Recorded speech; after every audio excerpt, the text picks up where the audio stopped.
अस्सलामुअलैकुम नाज़रीन, आप देख रहे हैं मैं और आप। आज मैं आपको वीडियो में न्यू ट्यूबवेल होते हुए दिखाऊंगा।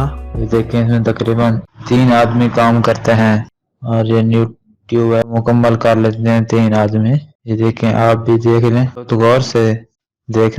ये देखें, ये मशीन पड़ी, इसी मशीन के साथ ये बोर किया जाता है ट्यूबवेल जो भी है। देखें, इस पे 3-4 आदमी जो हैं, एक मशीन के ऊपर खड़ा होता है, तो जो बाकी होते हैं वो जहाँ ट्यूबवेल हो रहा है उस जगह खड़े होते हैं। ये देखें वो किस तरह अपने काम में लगन के साथ कर रहे हैं।